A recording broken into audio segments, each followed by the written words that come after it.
जय श्री कृष्ण। राधे राधे। जय श्री कृष्ण।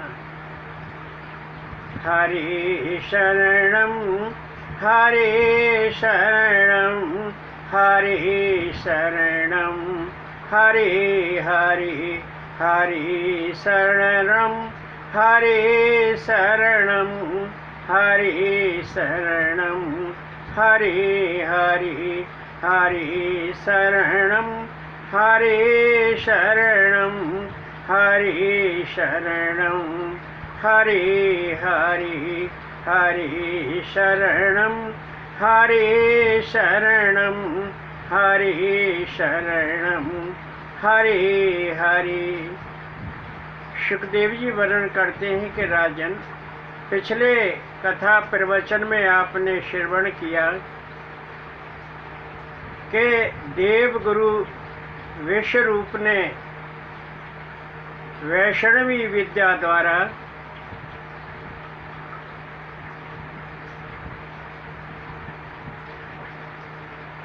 इंद्र को राज्य दिलाया और वैष्णवी विद्या का नारायण कवच इंद्र को दिया।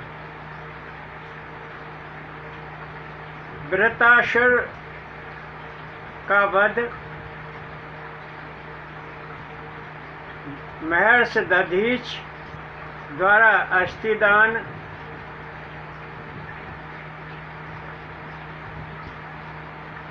आज आपको बड़ी दिव्य कथा का पारायण कराते हैं। ध्यानपूर्वक का श्रवण कीजिए राजन। अदिति के 12 पुत्र आदित्य कहलाए। आदित्य कहते हैं सूर्य को। अर्थ हुआ कि अदिति के 12 पुत्र सूर्य कहलाए। अदिति के वह 12 पुत्र कौन हैं? विवस्वान, अर्यमा, पूषा, त्वष्टा, शब्ता, भगधाता, विधाता, वरुण, मित्र, इंद्र, त्रिविक्रम, विष्णु, जिसे वामन भी कहते हैं। राजन, 4 पुत्रों का संतति वर्णन पहले हो चुका है। 5वां पुत्र शविता, जिसकी पत्नी प्रश्नी है। 60 संतानें जनी, जैसे सावित्री, व्याहृति, त्रयी, सोम, अग्निहोत्र आदि। और अदिति का 6वां पुत्र भग, जिसकी पत्नी का नाम सिद्धि है। उसने 3 पुत्रों को जन्म दिया, महिमा, विभु और प्रभु। और 1 पुत्री को जन्म दिया, जिसका नाम आशीष। अदिति के 7वें पुत्र धाता की पत्नी 4 थी, कुहू, शिनीवाली, राका और अनुमति। चारों से क्रमशः साय, दरस, प्रातः और पूर्णमास नामक पुत्र उत्पन्न हुए। कश्यप द्वारा अदिति के जो 12वां पुत्र हुआ, जो 8वां पुत्र हुआ, उसका नाम विधाता और विधाता की पत्नी क्रिया। क्रिया ने पुरुष नामक 5 अग्नियां जनी। और अदिति के 9वां पुत्र वरुण, जिसकी चरषणी नामक पत्नी है, ने 2 पुत्रों को जन्म दिया, भृगु और वाल्मीकि। भृगु पहले ब्रह्मा के पुत्र थे और अब इन्होंने वरुण के यहाँ चरषणी के गर्भ से जन्म लिया। 10वां पुत्र मित्र, जो उर्वशी को देखकर जिसका वीर स्खलित हो गया और घड़े में गिरा। घड़े से अगस्त और वशिष्ठ का जन्म हुआ। मित्र की रेवती नामक पत्नी है, उसने 3 पुत्रों को जन्म दिया, उत्सर्ग, अरिष्ट और पिपल्व। अदिति का 11वां पुत्र इंद्र, जिसकी पत्नी का नाम शची है, जो विलोमासुर की पुत्री है,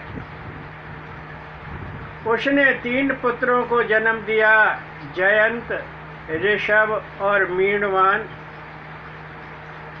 अदिति का 12वां पुत्र विष्णु, जिसे वामन भगवान भी कहते हैं,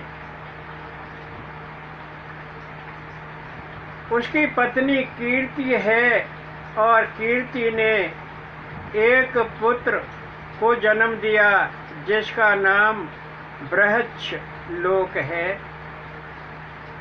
सुखदेव जी वर्णन करते हैं कि राजन, पुत्र 4 प्रकार के होते हैं। शत्रु पुत्र, जो शत्रु ही पुत्र रूप में जन्म लेता है, वह शत्रु पुत्र कहलाता है। ऋणा अनुबंधी पुत्र, पूर्व जन्म का ऋण चुकाने के लिए जो पुत्र रूप में जन्म लेता है, उसे ऋणा अनुबंधी पुत्र कहते हैं। और तीसरा पुत्र उदासीन, जो सेवा करने में असमर्थ है, सेवा नहीं करता है, वह उदासीन रहता है, उसे उदासीन कहते हैं। वह भी माता पिता के यहाँ उदासीन पुत्र रूप में जन्म लेता है। और चौथा पुत्र है सेवादार पुत्र, जो माता पिता की सेवा करता है, गुरु की सेवा करता है, भगवान का भक्त होता है, किसी से द्वेष नहीं करता है, वह सेवादार पुत्र कहलाता है। राजा परीक्षित ने पूछा कि मुनिवर, दक्ष नंदिनी दिति का संतति वर्णन सविस्तार बताइए। सुखदेव जी वर्णन करते हैं कि राजन, दिति के 2 पुत्र हुए, हिरण्याक्ष और हिरण्यकश्यप। हिरण्यकश्यप की पत्नी कयाधु, जो जम्बासुर की पुत्री है, ने 4 पुत्रों को जन्म दिया, शंगलाद, अनुलाद, हिलाद और पहलाद। और एक पुत्री को जन्म दिया, जिसका नाम सिंहिका है। सिंहिका का विवाह विप्रचित्ति दैत्य के साथ हुआ और सिंहिका ने 101 पुत्रों को जन्म दिया। सबसे बड़ा पुत्र राहु और शेष पुत्र केतु कहलाए। सुखदेव जी वर्णन करते हैं कि राजन, शंगलाद की पत्नी का नाम कृति, और कृति ने एक पुत्र को जन्म दिया, पंचजन। अनुलाद की पत्नी शूरम्या है, जिसने 2 पुत्रों को जन्म दिया, वाशकल और महिषासुर। और हिलाद की पत्नी का नाम धमनी है, जिसने 2 पुत्रों को जन्म दिया, वातापी और इलवल। और सबसे छोटा पुत्र कयादु का प्रहलाद है, जिसकी पत्नी का नाम सुवर्णा है, और सुवर्णा ने विरोचन नामक पुत्र को जन्म दिया। और विरोचन की पत्नी देवी, और देवी ने बलि नामक पुत्र को जन्म दिया, जिसने 3 पग में अपनी सारी भूमि दान कर दी थी। बलि की पत्नी विंध्यावली, जिसने 100 पुत्रों को जन्म दिया, और सबसे बड़ा पुत्र बाणासुर था। और बाणासुर की एक पुत्री थी उषा, जिसका विवाह अनिरुद्ध के संग हुआ। सुखदेव जी वर्णन करते हैं कि राजन, दिति के 49 पुत्र हुए, जो मरुदगण कहलाए। दिति ने दोनों पुत्रों का जब वध हो गया तो शोक किया। कहा कि पतिदेव, मैं एक ऐसे पुत्र को जन्म देना चाहती हूँ जो इंद्र को मार सके।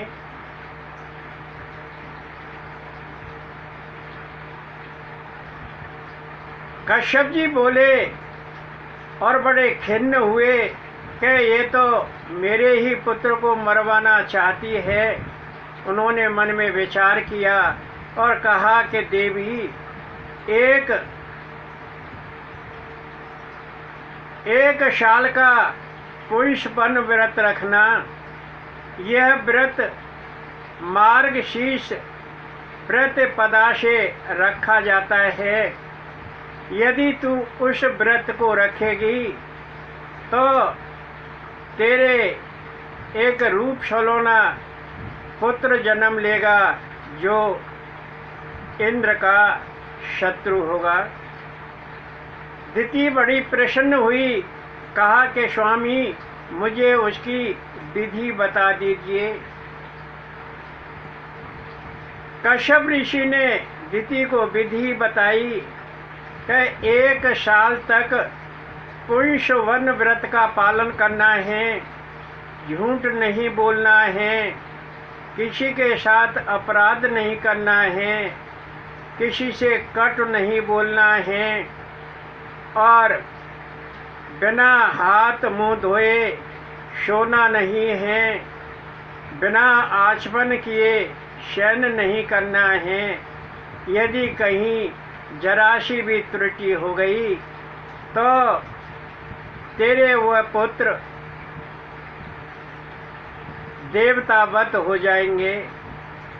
आप उसका बड़ी सावधानी से व्रत का पालन करना है और आपको मनचाहा पुत्र प्राप्त होगा।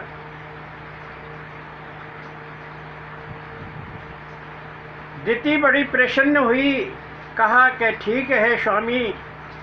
समय अंतराल के बाद दिति के कश्यप द्वारा गर्भ स्थापित हुआ और इस बात का पता इंद्र को लग गया। इंद्र ने अपना वेश बदला कि मैं क्यों न मौसी की सेवा करूं, और वेश बदलकर सेवक बनकर मौसी की सेवा में रत हो गया। अदिति की सेवा में रत हो गया और एक एक पल को निहारता रहता, देखता रहता कि मौसी दिति कब गलती करे और कब मैं उस गलती का लाभ उठाऊं, क्योंकि यह मुझे मानने वाले पुत्र को जन्म देगी। जो ये पुत्र को जन्मेगी वह मुझे मारेगा, मेरा शत्रु होगा। सुखदेव जी वर्णन करते हैं कि राजन, एक दिन दिति संध्या के समय झूठे मुँह बिना हाथ पैर धोए, बिना आचमन किए और सो गई। गहरी निंद्रा में सो गई। इंद्र ने देखा कि एक ये अच्छा मौका है और दिति के गर्भ में प्रवेश कर गया। जब वो दिति के गर्भ में प्रवेश कर गया तो दिति के गर्भ को वज्र से 7 टुकड़ों में बांट दिया। अर्थ हुआ कि इंद्र ने वज्र द्वारा गर्भ में दिति के गर्भ के 7 टुकड़े कर दिए और वो 7 टुकड़े जीवित। फिर इंद्र ने उन 7 टुकड़ों के एक के 7 टुकड़े किए और वो फिर भी जीवित। जब वो जीवित तो इंद्र के सामने हाथ जोड़कर खड़े हो गए कि भ्रातश्री, हमें क्यों मारना चाहते हो? हम तो आपकी मौसी के पुत्र हैं, हमें क्यों मारते हो? इंद्र बड़ा द्रवित हुआ और कहा कि ठीक है, मैं तुम्हें नहीं मारूंगा और आप सब मेरे साथ चलो। और वो 49 पुत्र इंद्रलोक चले गए और वो देव बन गए, ब्राह्मण बन गए। और वही 49 पुत्र मरुदगण कहलाए। और जब अदिति की बहन दिति उठी तो दिति ने कहा कि इंद्र, मुझे सच सच बताओ, ये मेरे पुत्र 49 कैसे हैं? मैंने तो एक पुत्र का वरदान मांगा था। इंद्र ने सारा वृत्तांत जो कि तुम सुना दिया। सुखदेव जी वर्णन करते हैं कि राजन,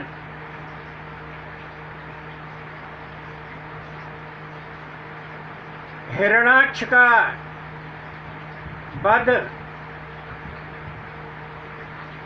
बराह भगवान ने किया था जब वो पाताल लोक से पृथ्वी को ला रहे थे। हिरण्याक्ष की पत्नी का नाम रूषा भानु और रूषा भानु की एक पुत्री सुप्रभा और एक पुत्र उत्कच। राजा परीक्षित ने पूछा कि मुनिवर, इंद्र के कहने पर भगवान ने दैत्यों को क्यों मारा? सुखदेव जी वर्णन करते हैं कि राजन, अति सुंदर प्रश्न पूछा है, भक्तों की महिमा को पूर्ण करने वाला है। यही प्रश्न धर्मराज युधिष्ठिर ने नारद जी से पूछा था। भगवान श्री गोविंद की चरित कथा सुनिए। भगवान श्री कृष्ण निर्गुण, अजन्मा, प्रकृति से परे, अव्यक्त, पर ब्रह्म, परमात्मा, परमेश्वर हैं।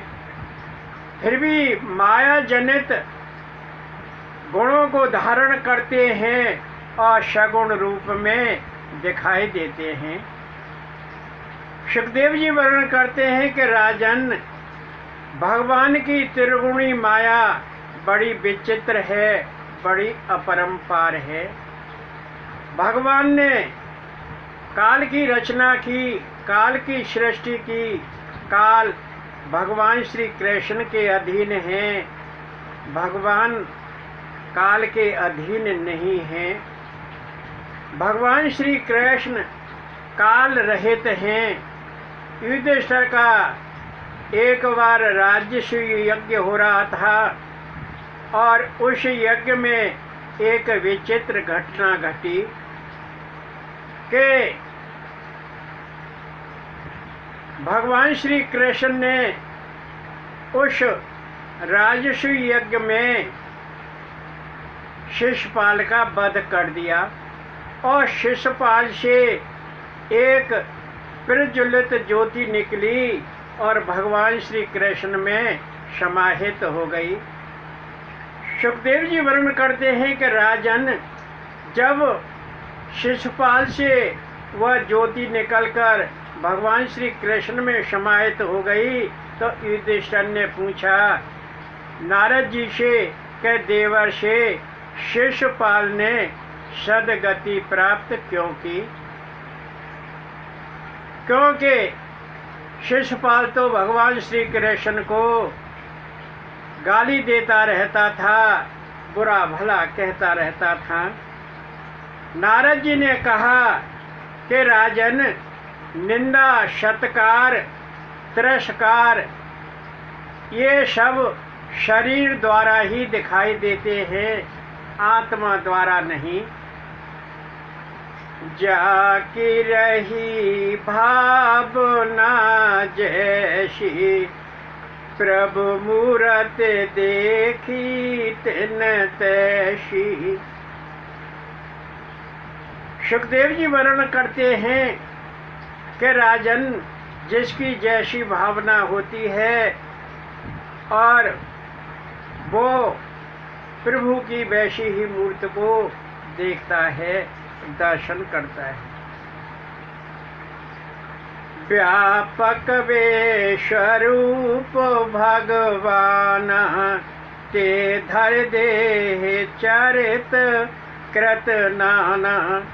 सुखदेव जी वर्णन करते हैं कि राजन, नारद जी ने धर्मराज युधिष्ठिर को बताया कि जीव का शरीर कल्पनामय है, अनित्य है, अज्ञान युक्त है और मेरेपन में बंधा रहता है। इस भूल को मनुष्य नहीं जान पाते हैं क्योंकि शरीर अभिमानी है और वह शरीर ही अभिमान युक्त होकर भेद और बैर रखता है।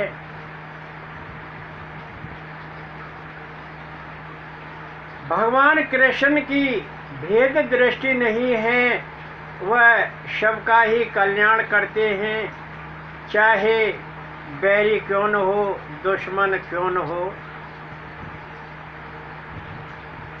देवर्षि नारद जी ने कहा कि धर्मराज, केवल शत्रु ही भगवान कृष्ण को नित्य निरंतर चिंतन करता रहता है।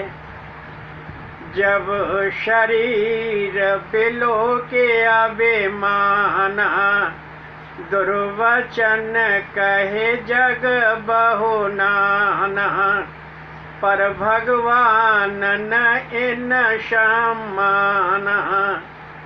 जीव प्रतिदिग सदा कल्याण, युधिष्ठिर सुदृढ़ निश्चय मेरा।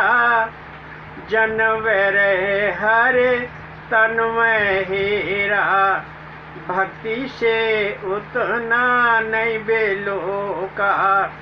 अरे समझ भगवान को टोका, अरे ही चिंतन करे भगवाना।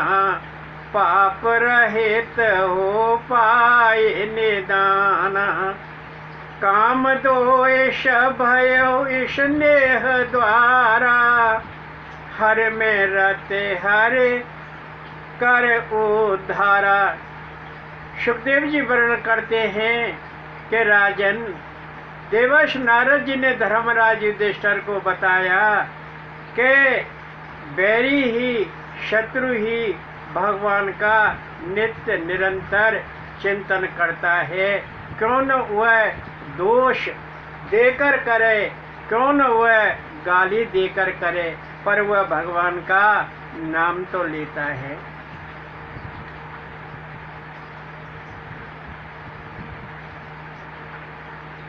गोपी शिशुपाल पांडव कंसा, किसी भांते हर में रत हंसा।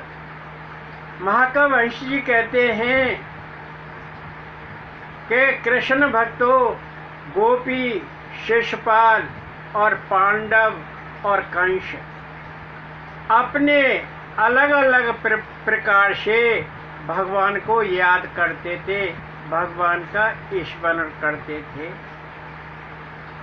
गोपी प्रेम से भगवान को याद करती थी, शिशुपाल दोष से भगवान को याद करता था और पांडव स्नेह से भगवान को याद करते थे और कंस भय से भगवान को याद करते थे।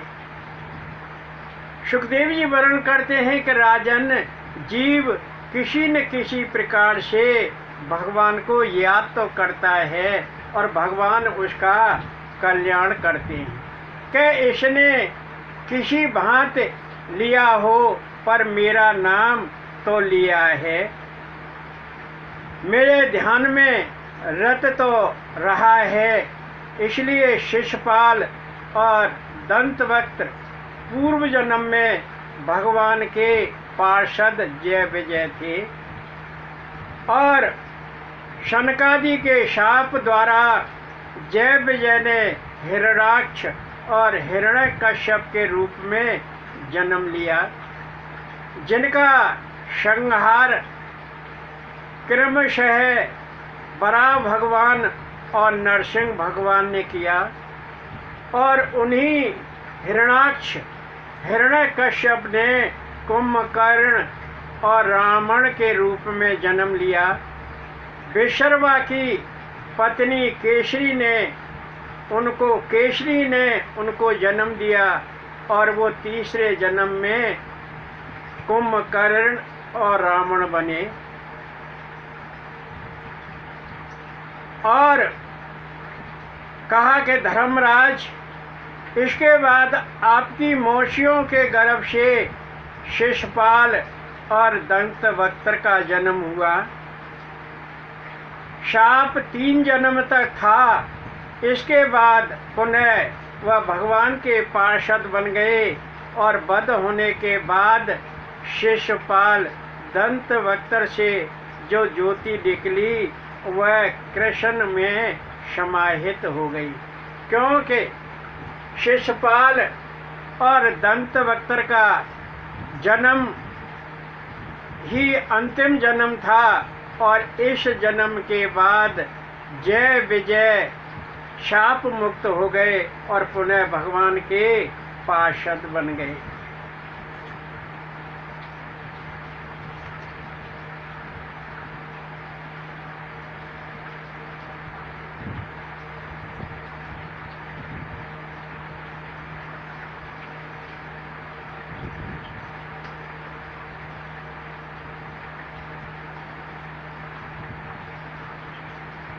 आइए, वृंदावन को के मोर ओ मोर, गोकुल में शोर भय बारी। वृंदावन को के मोर ओ मोर, गोकुल में शोर भय भारी। उड़े उड़े मोर निपाते में बैठी, उड़े उड़े मोर निपाते में बैठी। और बैठी पंख मरोड़ ओ मरोड़, गोकुल में शोर भयवारी। वृंदावन को के मोर ओ मोर, गोकुल में शोर भयवारी। छम छम नृत्य करत भारी, है छम छम नृत्य करत भारी। जट को उठा मन मोर, मन मोर, गो कुल में शोर भयो भारी, वृंदावन कोह के मोर, ओ मोर गोकुल में शोर भयो भारी। टप टप पेंच गिरत धरती पे, टप टप पेंच गिरत धरती पे। और बीने नंद किशोर, किशोर गोकुल में शोर भयो भारी, वृंदावन कोह के मोर, ओ मोर गोकुल में शोर भयो भारी। उन पे चन को मुकुट बनायो, उन पे चन को मुकुट बनायो। जय पेने नवल किशोर, किशोर गोकुल में शोर भयो भारी, वृंदावन कोह के मोर, ओ मोर गोकुल में शोर भयो भारी। सुखदेव जी वर्णन करते हैं कि राजन, इस प्रकार दंतवक्त्र अर्थात जय विजय शाप से मुक्त होकर वैकुंठ धाम चले गए और पुनः भगवान विष्णु के पार्षद बन गए। राजा परीक्षित ने पूछा कि ब्राह्मण हिरण्यकश्यप अपने साधु स्वभाव पुत्र से बैर द्वेष क्यों करता था? सुखदेव जी वर्णन करते हैं कि राजन, एक बार यही प्रश्न धर्मराज युधिष्ठिर ने नारद जी से पूछा था। ध्यानपूर्वक श्रवण कीजिए। नारद जी ने कहा कि धर्मराज, भगवान ने वराह अवतार लेकर हिरण्याक्ष को मार दिया था। जब हिरण्यकश्यप को पता लगा तो हिरण्यकश्यप बड़े अमर्ष में भर गया और उसने कहा कि मैं अपने भाई के हत्यारे विष्णु का वध करूंगा और उसे मारकर अपने भाई हिरण्याक्ष का बदला लूंगा। हिरण्यकश्यप ने एक दैत्य सभा बुलाई और दैत्य सभा में दैत्यों से कहा कि दैत्यों, देवता, ब्राह्मण, विष्णु भक्त आदि सबको मार दो, उनके यज्ञ आदि नष्ट कर दो। तप यज्ञ व्रत दान आदि कर्मा, यही उसका स्वरूप धर्मा। दुज सुर वेद वर्ण जित पाओ, ढूंढ ढूंढ उन्हें जा जलाओ। इस प्रकार हिरण्यकश्यप ने कहा कि दैत्यों, तप यज्ञ व्रत दान आदि सब कर्म धर्म के स्वरूप हैं और विष्णु का निवास उसी में है। जिधर आपको ब्राह्मण, देवता, वेद, वर्ण दिखाई दें, उन सबको मारो और यज्ञ आदि को नष्ट कर दो। आत्मा नित्य शुद्ध अविनाशी, देव इंद्रिय से अलग भाषी। तन रहित आत्मा तन है भाषा, यही जी तन रहित आत्मा तन है माना, यही जीव का कहे अज्ञान। सुखदेव जी वर्णन करते हैं कि राजन, आत्मा नित्य है, शुद्ध है, परम पवित्र है और वह अविनाशी है। देह इंद्रिय से अलग है, देह इंद्रिय रहित है और तन रहित आत्मा को ही जीव शरीर मान बैठते हैं, आत्मा को देह मान बैठते हैं। यही जीव का अज्ञान है, यही जीव की भूल है। सुखदेव जी वर्णन करते हैं कि राजन, जब हिरण्याक्ष का वध हो गया तो उसकी पत्नी रूषा भानु और माता दिति बड़ा शोक विलाप करने लगी। हिरण्यकश्यप ने उनको बहुत समझाया कि शोक मत करो, हिरण्याक्ष को श्रेष्ठ गति प्राप्त हुई है, क्योंकि वह रण में वीर गति को प्राप्त हुआ है। माते, हिरण्यकश्यप ने अपनी माता दिति से कहा कि माते, उसी नर देश का राजा श्वयज्ञ था और देवों ने उसको युद्ध में मार दिया था, और जब श्वयज्ञ युद्ध में मर गया तो उसके भाई बंधु स्त्री पुत्र आदि सभी रोने लगे, शोक विलाप करने लगे, हा हा करके डकराने लगे कि तुम कहाँ चले गए। कोई पति कहकर पुकारता, कोई राजा कहकर पुकारता। तो जब वो बड़ा विलाप कर रहे थे तो यमराज शिशु बनकर आए।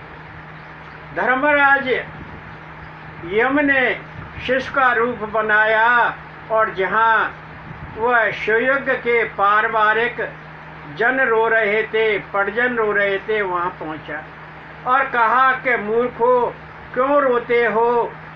यह मिट्टी का ढेला था और वो नष्ट हो गया। प्राण गया जो सुनने वाला, काय छाती पीट बेहाला, यह शरीर माटी का लौंदा, अलग अलग आत्मा वही था बोधा। तो धर्मराज यम ने कहा कि प्राण जो सुनने वाला था, जो बुद्धि तत्व था, वह चला गया। अब तुम काहे को छाती पीटते हो? यह शरीर तो मिट्टी का लौंदा है। आत्मा इससे अलग थी, वही बोधमय थी और वो चली गई। शरीर अनित्य है, आत्मा नित्य है। 17 तत्वों से बना यह लिंग शरीर है, मृत पड़ा। यह हिरण्याक्ष का शरीर तुम्हारा नहीं है। 5 कर्म और 5 ज्ञानेंद्रिय और 5 प्राण और 1 मन बुद्धि, ये 17 तत्व कहलाते हैं। इन 17 तत्वों से यह लिंग शरीर बना हुआ है, रचा हुआ है। तो यमराज ने कहा कि मूर्खो, शठो, तुम 100 वर्ष तक रोते रहो, विलाप करते रहो, वह अब नहीं आएगा। लोगों को समझाया और शीघ्र ही उन्होंने रोना धोना बंद किया और उस स्वयज्ञ राजा का दाह संस्कार किया। इसलिए माता दिति और हिरण्याक्ष की पत्नी रूषा भानु को कहा कि तुम भी रोना धोना छोड़ दो, मृत आत्मा को शांति प्रदान करो। सुखदेव जी वर्णन करते हैं कि राजन, यमराज की बातें सुनकर हिरण्याकश्यप ने सोचा, विचार किया कि यमराज ने बड़ी अच्छी बात बताई है कि आत्मा अमर है, बोधमय है, वही सुनने वाला होता है। और वो चला गया। तो उसके मन में विचार की आया कि क्यों न मैं आत्मा के समान अजर अमर बन जाऊं और एक छत्र राजा हो जाऊं, विष्णु को मारकर विष्णु के रक्त से अपने भाई का तर्पण करूं। सुखदेव जी वर्णन करते हैं कि जब हिरण्यकश्यप ने इस प्रकार का विचार मन में किया कि मैं भी अमर बन जाऊं, तो वो मंदराचल गिरपड़ चला गया और कहने लगा कि वहाँ मैं तप करूँगा। मंद्र कहते हैं स्वर्ण को, वह मंदराचल गिर क्या है? स्वर्ण गिर है, कनक गिर है, हेम गिर है। और उस मंदराचल गिर पर स्वर्ण गिर पर तप करने के लिए चला गया और वहीं चटाई बिछाकर बैठ गया। पास में एक वृक्ष था और उस वृक्ष पर एक तोता बैठा हुआ था। और जैसे ही वह तप करने के लिए हिरण्यकश्यप बैठा और वैसे ही तोता बोला, श्रीमन नारायण नारायण नारायण, श्रीमन नारायण नारायण नारायण, श्रीमन नारायण नारायण नारायण, श्रीमन नारायण नारायण नारायण। हिरण्यकश्यप ने सोचा कि मेरा अपशगुन हो गया और उसने तप छोड़ दिया, घर वापस आ गया। हिरण्यकश्यप की पत्नी कयादु ने पूछा कि स्वामी वापस क्यों आ गए? आप तो तप करने के लिए गए हुए थे, क्या हुआ? हिरण्यकश्यप ने बताया कि रानी, जैसे ही मैं मंदराचल गिर पर तप करने के लिए बैठा, तप मैंने आरंभ किया, वैसे ही पेड़ पर बैठा एक तोता बोल रहा था, श्रीमन नारायण नारायण नारायण, श्रीमन नारायण नारायण नारायण, श्रीमन नारायण नारायण नारायण, श्रीमन नारायण नारायण नारायण।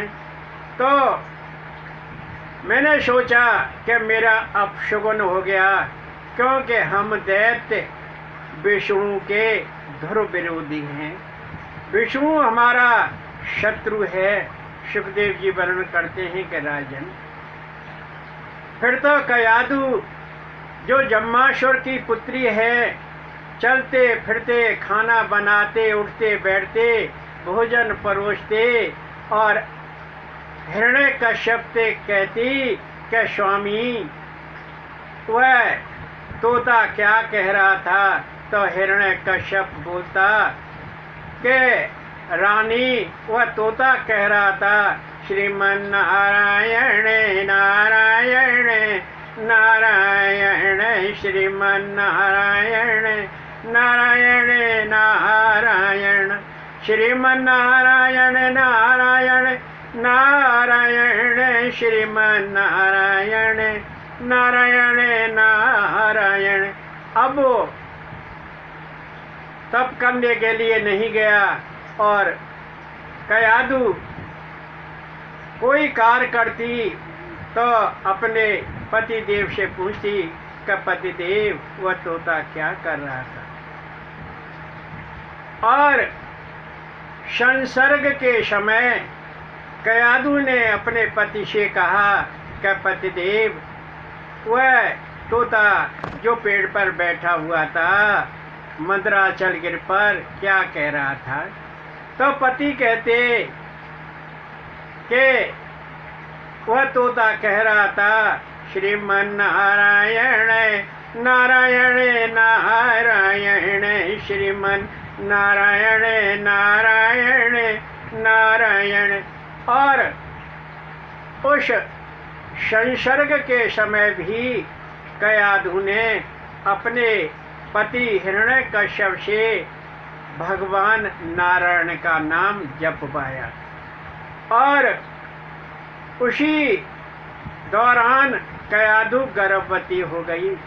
कयाधु बड़ी विदुषी स्त्री, उसने अपने पति हिरण्यकश्यप से भगवान की कई माला पूरी करा दी। और फिर एक दिन कयाधु ने कहा कि स्वामी, अब आप तप करने के लिए जाओ, आपके आड़े कोई विघ्न बाधा नहीं आएगी। और हिरण्यकश्यप मंदराचल पर फिर चला गया और ब्रह्मा को प्रसन्न करने के लिए ब्रह्मा के तप में लीन हो गया। उसने बिना अन्न जल के तप किया, बिना जल के तप किया, केवल वायु खाकर तप किया। और अंत में वो एक पैर पर खड़ा होकर तप करने लगा। ब्रह्मा की बड़ी दारुण तपस्या की और उसने यह तपस्या 100 वर्ष तक की। उसकी दारुण तपस्या से पृथ्वी कांपने लगी, पृथ्वी हिलने लगी और तपा अग्नि से पृथ्वी, आकाश, पाताल आदि सारे प्रज्वलित होने लगे। तारे टूट टूट कर गिरने लगे, जीवों की सांसें अवरुद्ध हो गई, देवता घबरा गए। बंद कर देना। देवता सभी एकत्र होकर ब्रह्मा जी के पास गए और ब्रह्मा जी को सारा वृत्तांत कह सुनाया। सारा वृत्तांत सुनकर ब्रह्मा जी ने कहा कि ठीक है, अब तुम जाओ, मैं जाता हूँ। लोक स्वामी अनंत विद दुज गो भूश्वर आप, दुष्ट दय से बचाइन शांत करो तप ताप। और देवता कहने लगे कि आप ही अनंत हैं, आप ही लोक स्वामी हैं। ब्राह्मण, गऊ, पृथ्वी और देव के रक्षक आप ही हैं। आप उस दैत्य का तप नष्ट करो और हमको बचाओ। ब्रह्मा जी ने कहा ठीक है, और वो देवताओं को साथ लेकर मंदराचल गिर पर गए। हिरण्यकश्यप घोर तप में लीन, घास माटी से ढका हुआ शरीर, दीमक चेंटी लगी हुई और मांस उसका दीमक चेंटी चट कर गए। उस पर न मांस था न रक्त था, केवल हड्डियों का पिंजर मात्र था। और उन हड्डियों में ही हिरण्यकश्यप की सांसें रुकी हुई थी। सुखदेव जी वर्णन करते हैं कि राजन, सतयुग में प्राण अस्थिमय थे, अर्थात प्राण हड्डियों में निवास करता था। और कलयुग में प्राण अन्नमय हैं, प्राण अन्न में रहते हैं। यदि मनुष्य को भोजन ना मिले, अन्न न मिले, तो प्राण निकल जाते हैं।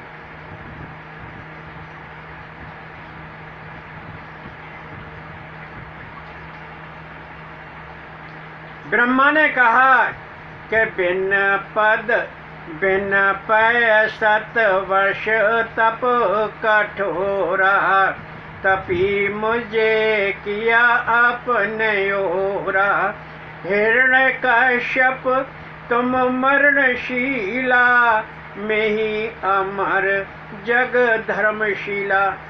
ब्रह्मा जी ने देखकर बड़े चकित हुए कि कश्यप नंदन दिति का पुत्र हिरण्यकश्यप बड़ी कठोर तपस्या में लीन हैं। और कहने लगे कि हे परम भागवत, उठो, तुम्हारा कल्याण होगा। जागो, आपका तप सिद्ध हो गया। ऐसा तप न तो अब तक किसी ने किया है और न कोई आगे करेगा। आप वर मांगो। सुखदेव जी वर्णन करते हैं कि वह हिरण्यकश्यप नहीं उठा। वह हड्डी के रूप में पिंजर मात्र था। ब्रह्मा ने उस पर अपने कमंडल से जड़ के छींटे मारे और हिरण्यकश्यप का शरीर स्वच्छ और स्वस्थ हो गया और खड़ा होकर बोला कि हिरण्यकश्यप ने कहा कि प्रभु, आपके द्वारा रचित किसी प्राणी, वस्तु, अस्त्र शस्त्र द्वारा रात या दिन में, बाहर या भीतर में नहीं मारा जाऊं। रण में मेरा कोई सामना नहीं कर सके। प्रभु आप ही श्रेष्ठ वरदाता, मुझे वर दो जो मैं चाहता। विधि बने किसी प्राणी द्वारा, मैं नहीं कभी जाऊं मारा। हे प्रजापति, आप ही श्रेष्ठ वरदायक हैं। आप वह वर मुझे दीजिए जो मैं चाहता हूँ। मैं आपकी बनी अस्त्र शस्त्र या किसी प्राणी द्वारा नहीं मारा जाऊं। मुझे यही वरदान दीजिए। सुखदेव जी वर्णन करते हैं कि राजन, भोगी भौतिक आनंद लेता है, योगी सच्चिदानंद लेता है और दैत्य रजोगुण का आनंद लेते हैं क्योंकि उनकी दैत्य वृत्ति है। ब्रह्मा जी ने एवं मस्त कहा और कहकर ब्रह्मलोक को चले गए। सुखदेव जी वर्णन करते हैं कि राजन, फिर तो हिरण्यकश्यप निर्भय घूमता रहता और 10 दिशाएं उसे भयभीत हो गईं। तीनों लोक उसने जीत लिए। देवता, असुर, गंधर्व, किन्नर आदि सबको जीत लिया। इंद्र लोक छीन लिया और इंद्र भवन को अपना निवास स्थान बना दिया। 7 द्वीपों पर हिरण्यकश्यप का एक छत्र अखंड साम्राज्य हो गया। ब्रह्मा, विष्णु और रुद्र के अलावा सभी लोग हिरण्यकश्यप को भेंट देते थे, परंतु वर्ण धर्म का हिरण्यकश्यप के राज्य में नाम नहीं था। इंद्र आदि देवता घबराकर भगवान कृष्ण की शरण में पहुँचे और भगवान श्री कृष्ण को सारा वृत्तांत कह सुनाया। भगवान श्री वासुदेव ने कहा कि देवो, डरो मत, तुम्हारा कल्याण होगा। हिरण्यकश्यप का एक पुत्र प्रहलाद होगा और हिरण्यकश्यप अपने पुत्र प्रहलाद से वैर करेगा, तब मैं उसका संहार करूंगा। सुखदेव जी वर्णन करते हैं कि राजन, हिरण्यकश्यप के 4 पुत्र हुए, संगलाद, अनुलाद, हिलाद और प्रहलाद। प्रहलाद सबसे छोटा पुत्र था। प्रहलाद विष्णु भक्त, जितेंद्रिय, संत सेवक, जन कल्याणकारी और धार्मिक प्रवृत्ति का था। प्रहलाद को हिरण्यकश्यप ने स्कूल भेजा और स्कूल में दैत्य गुरु शुक्राचार्य के पुत्र षंड और अमर्क उसके गुरु थे। षंड और अमर्क ने प्रहलाद को अशुभ नीति की शिक्षा दी, अर्थात अर्थ, धर्म और काम की शिक्षा दी। बेटा प्रहलाद घर पे आया। पिता हिरण्यकश्यप ने पूछा कि बेटा क्या पढ़ा? प्रहलाद ने कहा कि पिताश्री, मैं मेरा झूठा आग्रह मेरी समझ में नहीं आता। मुझे तो श्रीमन नारायण नारायण नारायण श्रीमन नारायण नारायण नारायण श्रीमन नारायण नारायण नारायण श्रीमन नारायण नारायण नारायण ही आता है। जिनकी बुद्धि मोहग्रस्त झूठा आग्रह शोर में मेरे में लिप्त जन हरे माया से मोह, अपना पराया कर अज्ञानी हर में रमण कर तत्व ज्ञानी। जैसे चुम्बक खींचा लोहा वैसे स्वचित खींच हरे छोहा। प्रहलाद ने कहा कि पिताश्री आप भी कहिए न एक बार श्रीमन नारायण नारायण नारायण श्रीमन नारायण नारायण नारायण। तो हिरण्यकश्यप ने कहा कि बेटा ये आपने क्या सीखा। शुर नर मुने सब की यह नीति स्वार्थ लागे करे सब प्रीति। कह शुर नर मुनि सब की यह नीति है कि वो स्वार्थ के वशीभूत होकर के ही भगवान से प्रीत करते हैं। तुलसी बाबा ने मानस में ऐसा कहा है। फिर एक दिन प्रहलाद स्कूल से पढ़कर आया और हिरण्यकश्यप ने पूछा कि बेटा आज क्या सीखा। प्रहलाद ने कहा कि पिताश्री भक्ति के 9 भेद हैं। श्रवण कीर्तन स्मरण पाद सेवा सख्यात्म निवेदन खेवा अर्चन बंदन दास निदान यही नवदा भाति भगवान। प्रहलाद ने कहा कि तातश्री भक्ति के 9 भेद हैं और वो 9 भेद कौन हैं। श्रवण कीर्तन स्मरण पाद सेवा सख्य दास्य वंदना अर्चना आत्म निवेदन। और यही भगवान की नवदा भक्ति कहलाती है। पिताश्री पिता वही मम पाठ सुपाठ बर अध्ययन रहूं मैं ठाठा। पिताश्री वही मेरे पाठ और सुपाठ हैं। मैं उन्हीं का अध्ययन करता हूँ और ठाठ से रहता हूँ।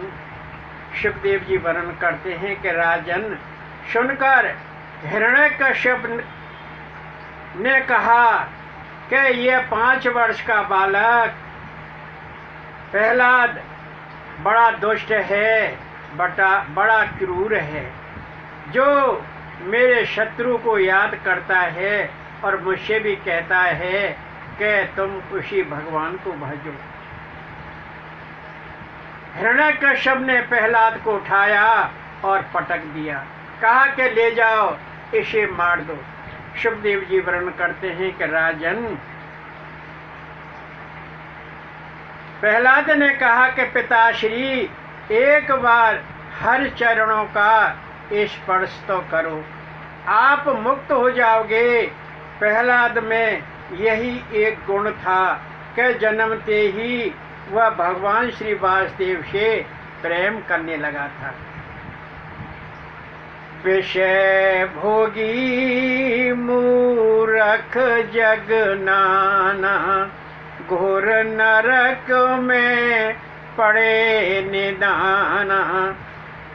ग्रह आसक्त नहीं समझ पाए कृष्ण में नहीं ध्यान लगाएं। विषय भोगी मूर्ख संसार सागर में असंख्य हैं और वो घोर नरक में देहावसन के बाद पड़ते हैं। गृहस्थी लोग गृहस्थ में ही आसक्त रहते हैं, वह कृष्ण में ध्यान नहीं लगाते। स्वार्थ परमार्थ तात निदाना हमारे श्री विष्णु भगवान। हरे चरण स्पर्श करे कबारा बंधन मुक्त होए संसारा। प्रहलाद ने कहा कि तात श्री स्वार्थ और परमार्थ हमारे सिर्फ विष्णु भगवान ही हैं, श्री कृष्ण भगवान ही हैं। हे पिताश्री, आप एक बार भगवान के चरण कमलों को स्पर्श करो, आप बंधन मुक्त हो जाओगे, इस संसार से तर जाओगे। सुखदेव जी वर्णन करते हैं कि पिता ने पुत्र से बैर बांध लिया और सारे प्रयास विफल हो गए, पुत्र का संहार नहीं हो सका।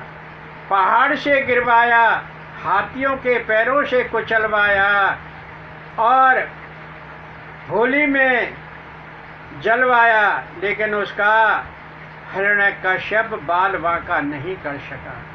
हिरण्यकश्यप ने कहा कि यह दुष्ट न तो डरता है और न मरता है, यही मेरी मृत्यु का कारण बनेगा। सुखदेव जी वर्णन करते हैं कि राजन, दैत्य गुरु शुक्राचार्य ने भी बालक को अर्थ धर्म काम की शिक्षा दी। एक दिन गुरुजी पाठशाला छोड़कर किसी कार्य से चले गए और प्रहलाद और दैत्य बालक उस पाठशाला में रह गए। प्रहलाद ने पाठशाला में दैत्य बालकों को इकट्ठा किया और सबसे कहने लगा कि हर कीर्तन करो, तो वो सभी दैत्य बालक हर कीर्तन कर ले गए। श्रीमन नारायण नारायण नारायण, श्रीमन नारायण नारायण नारायण। और प्रहलाद ने असुर बच्चों से कहा कि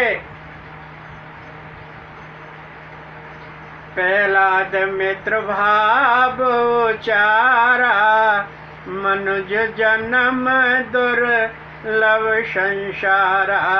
यदि मिल जाए कब होए अंता, हरे नाम न लिया कहे संता। तो प्रहलाद ने कहा कि दैत्य बालकों, मनुष्य जन्म मिलना इस संसार सागर में बड़ा दुर्लभ है। यदि वो किसी प्रकार से मिल भी जाए और जब उसका अंत हो जाता है और फिर भी वह भगवान का भजन नहीं लेता है, उसका इसी तरह देहावसन हो जाता है, ऐसा संत लोग कहते हैं।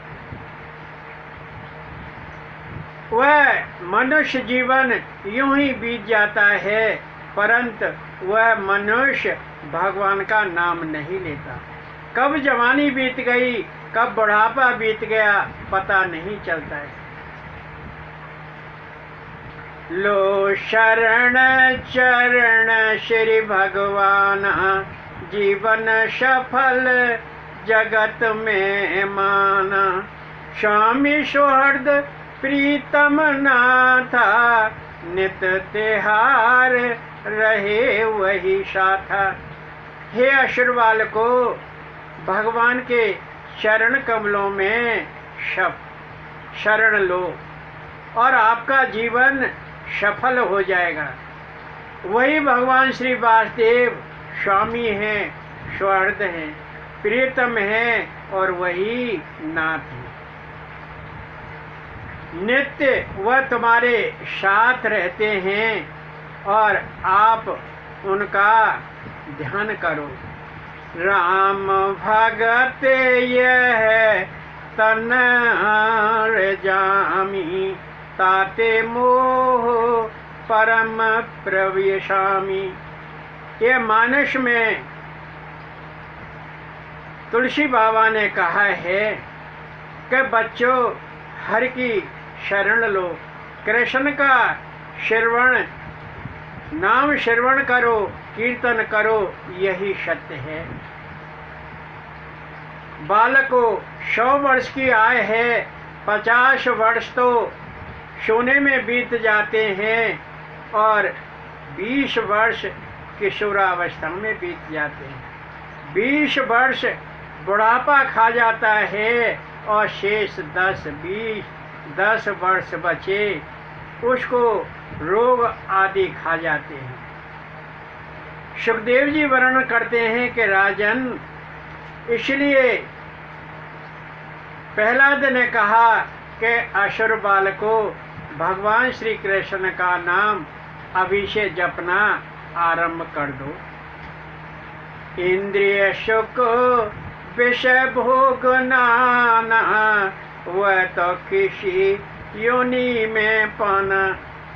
और कहा कि हे असुर बालकों, इंद्रिय सुख विषय भोग ये नाना है संसार सागर में, वह तो किसी योनि में जाकर प्राप्त कर सकते हो। शूकर कुकर बन करके भी विषय भोगों का आनंद ले सकते हो।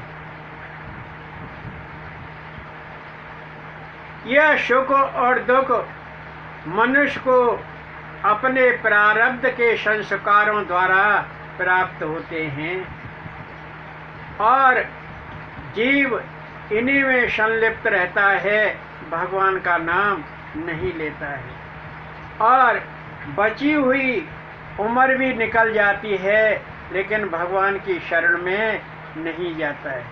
इसलिए असुर बालकों, मैं मेरे का भाव छोड़ दो, आपका कल्याण हो जाएगा। यह निर्मल उपदेश ज्ञानोपदेश है। नर नारायण ने यह उपदेश नारद जी को दिया था भद्र का आश्रम में विशालापुरी में, और नारद जी ने वही उपदेश मेरी माता को दिया था और मैंने नारद जी से सुना था।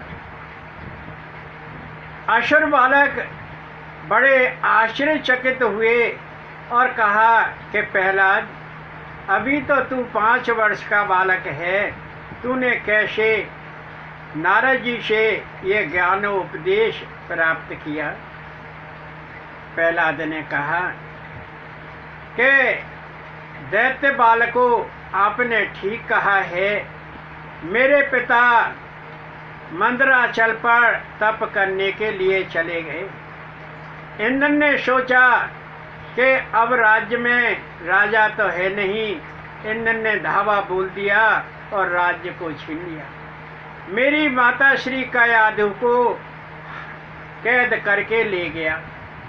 मेरी माँ उस समय गर्भवती थी और नारद जी ने देखा और नारद जी मेरी माँ को छुड़ाने के लिए आए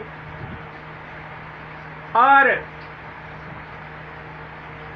देवराज इंद्र से कहा कि इसे छोड़ दो, यह गर्भवती है, यह निरपराध है। इंद्र ने कहा कि इसे नहीं छोड़ूंगा, इसके गर्भ में जो पुत्र है वो देवता बड़ा देवताओं का शत्रु होगा, मैं उसका वध करूंगा तब इसे छोड़ूंगा। नारद जी ने इंद्र को बहुत समझाया लेकिन इंद्र नहीं माना। फिर नारद जी ने कहा कि इंद्र देव अप्सर लखाया, राज रानी बंदी बनाया, मम मारो ये कुररी समाना, बहसे कांपे नारे बहु नाना, बलात् खींच नभ पथ समारा, देवश नारद ने निहारा, निरपराधे नारे देव राजा, सती साध्वी कया दुष काजा। तृष्णा न करो परे नारी, यहीं छोड़ दो तीय बेचारी। दूजनारे सोहे न अपमाना, शर्वत हो नारे सम्माना। कया दो गर्भ शुभम सुहाता, हरे प्रीत भक्त रखा साक्षाता। परम पवित्र निष्पाप महात्मा, देवतुल्य वह भागवतात्मा। इंद्र तिहारन शक्ति निहारा, ताय दिया जाए संघारा। सो यही छोड़ दो पर नारी, देवश देवराज उचारी। गर्भ सोए भागवत भक्त, इंद्र छोड़े पर नार। प्रदक्षिणा करे मात की, चलता स्वर्ग निहार। सुखदेव जी वर्णन करते हैं कि राजन, देवश नारद जी ने कहा कि पर नारी का अपमान मत करो, यही को छोड़ दो देवराज। जब देवराज इंद्र नहीं माना तो कहा कि देवराज, आप में इतनी शक्ति नहीं है कि आप इस नार का वध कर सको। इसी से अच्छा है कि आप इसे यही छोड़ दो। यह गर्भवती है और इसके गर्भ में एक हरे भक्त शिशु है और इसका आप कुछ नहीं बिगाड़ सकते। यह परम पवित्र है, निष्पाप है। इंद्र की समझ में आया और कयादु को छोड़ दिया। सुखदेव जी वर्णन करते हैं कि देवश नारद जी ने कयादु को अपने आश्रम पर ले जाकर कहा कि यहाँ कोई भय नहीं है, आप प्रसन्न चित्त रहो, अभय रहो। देवश नारद जी ने कयादु को हर कथा का पारायण कराया और कीर्तन कराया। कीर्तन सुनाते रहते, हर कथा सुनाते रहते। श्री भागवत का प्रवचन नारद जी देते रहते। नारद जी का परम ध्येय तो ये था कि वह श्री भागवत कथामृत का पान उसके गर्भ शिशु को ही कराना चाहते थे। कयादु तो एक निमित्त मात्र थी। तो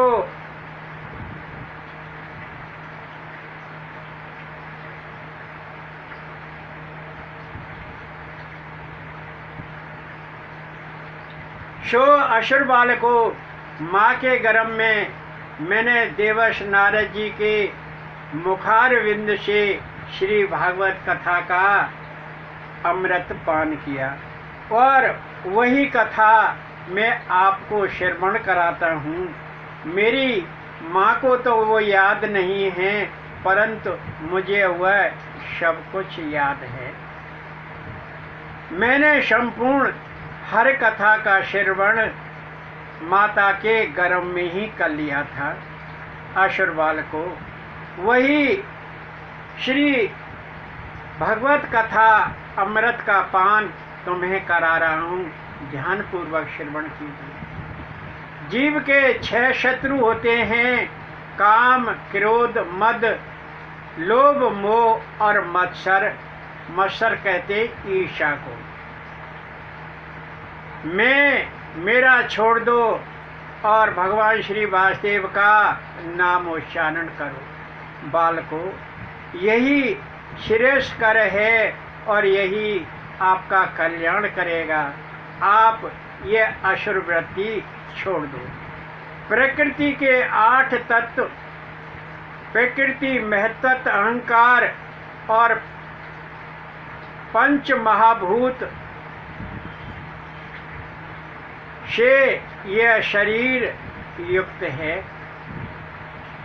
इस शरीर में 16 विकार हैं, 5 कर्मेंद्रिय, 5 ज्ञानेंद्रिय, 5 विषय और 1 मन। एक पुरुषत्व इस देह में अनुगत है।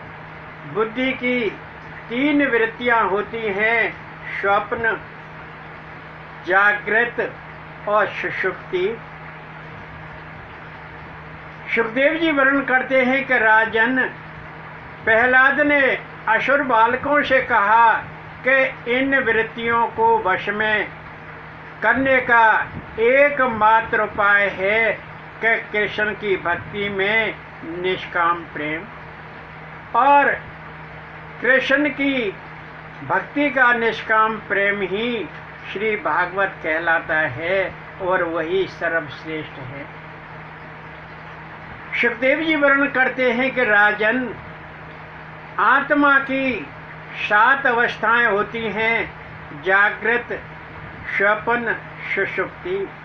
यह देह रूप में होती है और देह से परे साक्षी रूप में 4 अवस्थाएं और होती हैं। तुरीय अवस्था जो निर्विचार निर्गुण है, और तुरीयातीत अवस्था जो स्थायी अवस्था है, और योगी अवस्था जो योगस्थ है, और भगवत चेतना अर्थात ईश सत्ता, और अंतिम अवस्था होती है 7वीं ब्राह्मी। उस ब्राह्मी अवस्था में जीव और भगवान का एकीकरण हो जाता है और भक्त कहने लगता है कि मैं ही ब्रह्म हूँ। सब प्राणी विराजमान, हरे सर्वशक्तिमान, भक्ति भाव से नित्य कर श्री चरण में ध्यान।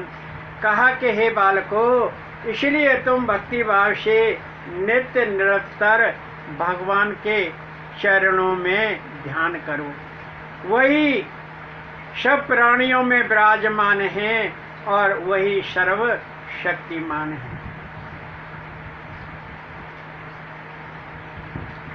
दो देश प्रवर्त कर्मा, सुख पाए दुख छूट जन धर्मा, पर सदा सर्वदा दुख पाना, पुत्र स्त्री धन घर लिप्त नाना।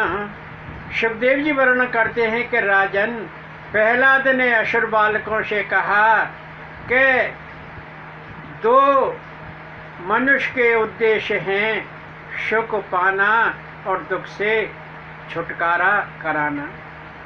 परंतु वह सुख पाने के लिए दुख से छुटकारा तो पाता है, परंतु वह दुखों में ही संलिप्त रहता है, क्योंकि उसके तन से पुत्र स्त्री धन घर आदि का मोह नहीं छूट पाता है। जब वह इनका मोह छोड़ देता है तब वह हर भक्ति में ध्यान करता है।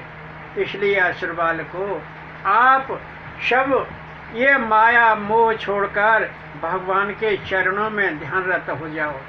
और कहा कि मैं तुम्हें एक मंत्र देता हूँ, उस मंत्र का नित्य निरंतर जप करो, आपका कल्याण हो जाएगा। ओम नमो भगवते वासुदेवाय, ओम नमो भगवते वासुदेवाय का जप करो। सुखदेव जी वर्णन करते हैं कि राजन, फिर तो असुर बालकों ने मन हर कीर्तन में लगा दिया और भगवान का हर कीर्तन करने लगे।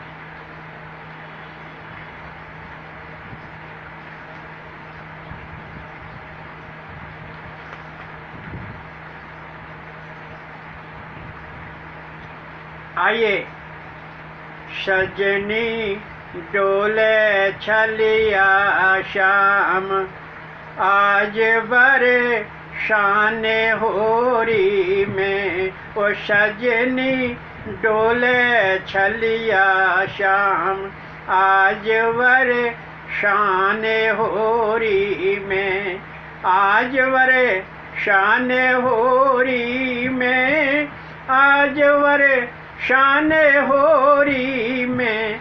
ओ सजनी डोले छलिया श्याम आज वर शान होरी में। वावारे रशिया वावारे छलिया, वावारे रशिया वावारे छलिया। ओ सजनी डोले छलिया श्याम आज वर शान होरी में। फिरत चुनौती देत लजत ना तनक ठिठोली में। ओ फिरत चुनौती देत लजत ना तनक ठिठोली में। फेंट गुलाल हाथ पिचकारी रंग कमोरी में। ओ सजनी डोले छलिया श्याम आज वर शान होरी में, आज वर शान होरी में, आज वर शान होरी में। ओ सजनी डोले छलिया श्याम आज वर शान होरी में। अब तो जाकी जीत वही घट मारी चोरी में। अब तो जाकी जीत वही घट मारी चोरी में।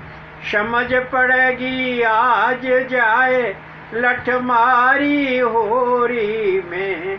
ओ सजनी डोले छलिया श्याम आज वर शान होरी में। ओ सजनी डोले छलिया श्याम आज वर शान होरी में। खून चावे छलिया श्याम रंगीरी होली में। खूब नचावे छलिया श्याम रंगीली होरी में।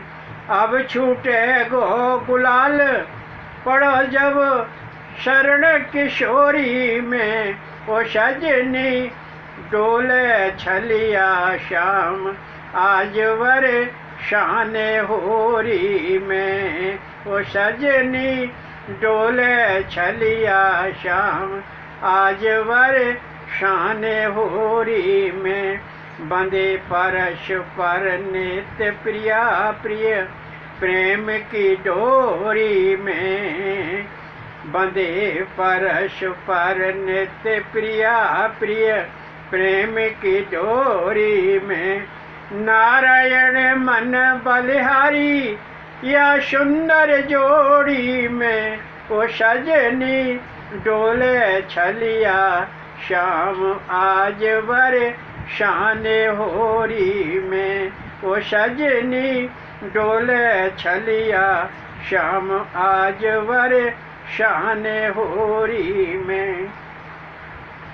तो प्रहलाद का ज्ञानोपदेश सुनकर वह असुर बालक भगवान के ध्यान में रत हो गए और कहने लगे, जय माधव जय जय माधव, माधव माधव जय माधव, जय माधव जय जय माधव, माधव माधव जय माधव, जय माधव जय जय माधव, माधव माधव जय माधव।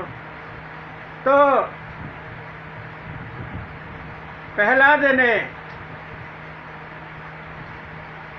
कहा कि तात श्री आप भी इस आश्री भाव को छोड़ दो और मन में भगवान का भजन करो। उसी समय दैत्य गुरु शुक्राचार्य आ गए और उन्होंने हिरण्यकश्यप को बताया हिरण्यकश्यप बड़ा अमर्ष में भर गया कि यह तो बड़ा दुष्ट है, यह तो मेरे शत्रु का नाम स्मरण करता है और यह किसी को नहीं मानता है। मैंने तो तीनों लोग जीत लिए, परंतु मैं अपने इस पुत्र को नहीं जीत पाया। प्रहलाद ने कहा कि तात श्री, आपने 3 लोग तो जीत लिए, परंतु आपने अपने 6 शत्रुओं को नहीं जीता। वह 6 शत्रु कौन हैं? काम, क्रोध, मद, लोभ, मोह और मत्सर।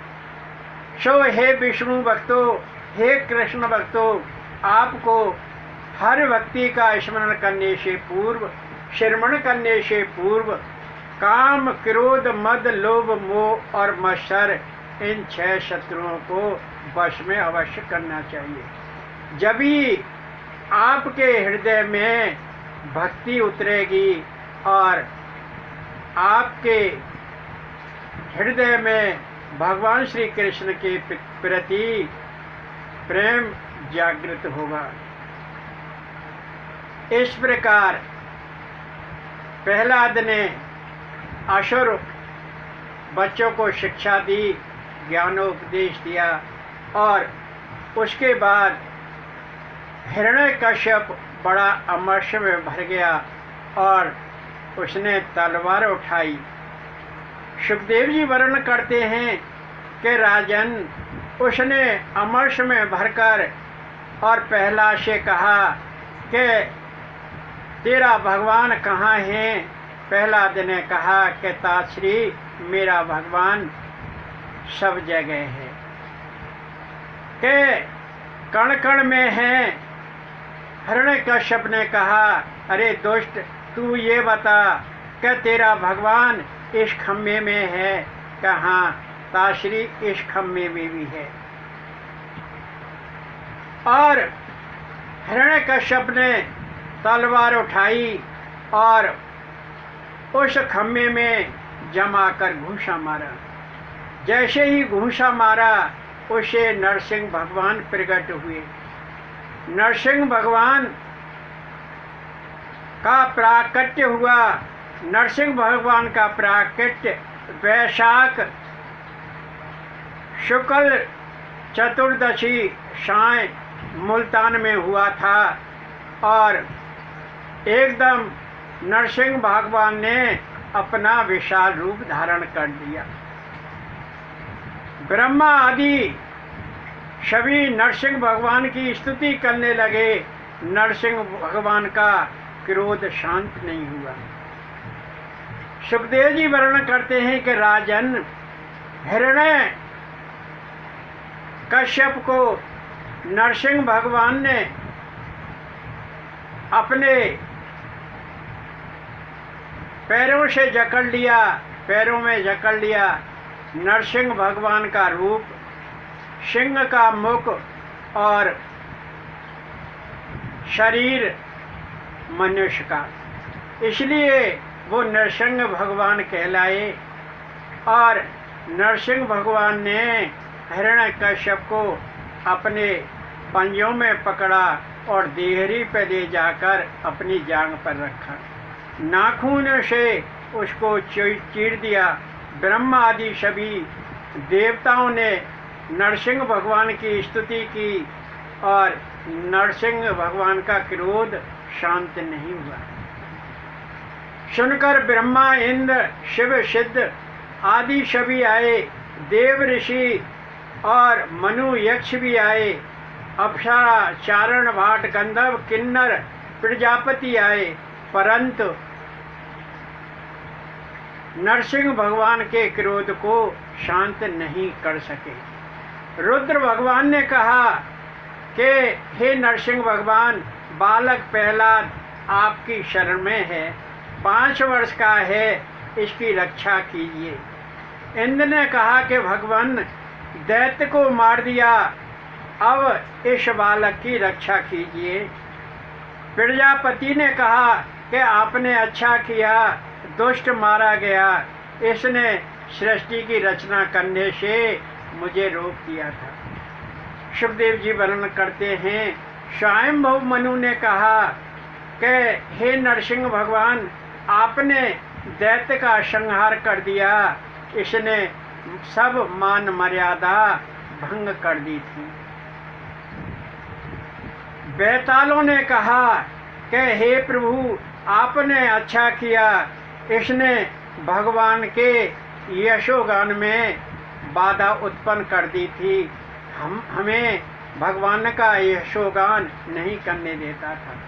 किन्नरों ने कहा कि प्रभु, आपने अच्छा किया कि ये हमसे बेगार कराता था, इस दुष्ट दैत्य को मार दिया।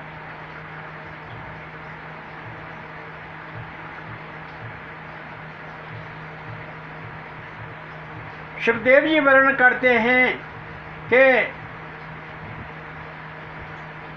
ब्रह्मा जी ने कहा कि प्रहलाद भगवान के, नरसिंह भगवान के क्रोध को कोई शांत नहीं कर पा रहा है, तू ही इनके चरण स्पर्श कर और इनके क्रोध को शांत कर। लक्ष्मी भी आ गई थी, लेकिन नरसिंह भगवान के क्रोध को शांत नहीं करा सके। और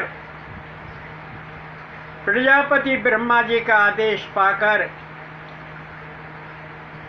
प्रहलाद ने नरसिंह भगवान के चरणों में साष्टांग प्रणाम किया और नन्हे से बालक को चरणों में देखकर और नरसिंह भगवान ने अपना वरद हस्त उसके सिर पर रखा। सुखदेव जी वर्णन करते हैं कि राजन, नरसिंह भगवान का क्रोध शांत हुआ और प्रहलाद ने कहा कि भगवान, मुझे अपने चरणों में स्थान दीजिए। 16 विकार ईख के समान मुझे पेड़ते रहते हैं। असुर बालक ने कहा कि मैं अंधे कुआं में पड़ा हुआ हूँ, मुझे बचा लो, मुझे अपने चरणों में स्थान दे दो। अंधेरे कुआं में काल रूपी सर्प मुझे डस लेगा और मैं मर जाऊंगा, मेरी मृत्यु हो जाएगी। हे प्रभु, मुझे आप इस काल रूपी सर्प से बचा लो। प्रभु, आपका एक नाम त्रियोगी भी है, मोक्ष के 10 साधन हैं, ब्रह्मचर्य, मौन, श्रवण, स्वाध्याय, तप, धर्म पालन, जप, एकांत, शास्त्र व्याख्या और समाधि। आपका त्रियुग नाम भी है कि तीनों युगों में, सतयुग, त्रेता युग, द्वापर युग में आपका ही वास है। और प्रहलाद ने कहा कि हरि सेवा के 6 अंग हैं, नमन, श्रवण, स्तुति, चिंतन, पूजा और समर्पण। इतना कहकर प्रहलाद मौन हो गया। भगवान नरसिंह ने प्रहलाद से कहा कि बस प्रहलाद, तुम वर मांगो। प्रहलाद ने कहा, भगवान, मुझे वर मंगवा कर भोग में मत फंसाओ, मुझे अपने चरणों में स्थान दीजिए, मेरी कोई कामना नहीं है, मैं सांसारिक मोह भोग नहीं चाहता हूँ, मैं आपका निष्काम भक्त हूँ। भगवान नरसिंह ने कहा कि बस एक मनवंतर तक तुम भोग आदि मांग लो और उनको भोग कर फिर तुम मेरे पास आना और तब तुम मेरे पार्षद बनना। सुखदेव जी वर्णन करते हैं कि राजन, नरसिंह भगवान ने प्रहलाद का राज्याभिषेक किया और प्रहलाद कहने लगा कि भगवान मेरे पिताश्री को भी मुक्त कर दो। मेरे पिताश्री ने अज्ञानवश आपके अपने भाई के वध के कारण आपसे बैर बांध लिया था और उसको मुक्त कर दो। सुखदेव जी वर्णन करते हैं कि नरसिंह भगवान ने कहा कि तुम्हारे पिता तो तुम्हारे जन्म लेने के कारण पहले ही मुक्त हो चुके हैं। और इतना कहकर भगवान अंतर्धान हो गए। सुखदेव जी वर्णन करते हैं कि राजन,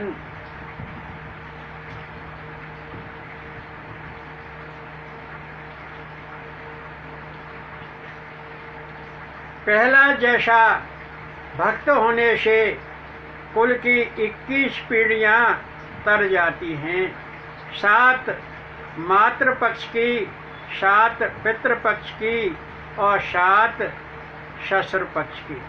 सुखदेव जी वर्णन करते हैं कि राजन, देवर्ष नारद जी ने कहा कि धर्मराज युधिष्ठिर दोनों हिरण्याक्ष और हिरण्यकश्यप दूसरे जन्म में कुंभकर्ण और रावण बने और तीसरे जन्म में शिशुपाल और दंतवक्त्र बने और अंत में शिशुपाल और दंतवक्त्र से ज्योति निकलकर भगवान श्री वासुदेव में समाहित हो गई, अर्थात वो शाप मुक्त हो गए। दैत्य विजय, जय विजय दोनों शाप मुक्त हो गए और पुनः भगवान के पार्षद बन गए। जय श्री कृष्ण, राधे राधे।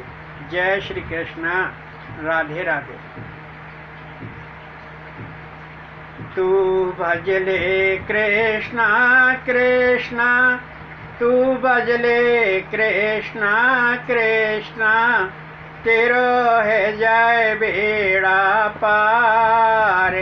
तू भजले कृष्णा कृष्णा, तू भजले कृष्णा कृष्णा, तू भजले कृष्णा कृष्णा, तेरो है जाए बेड़ा पार।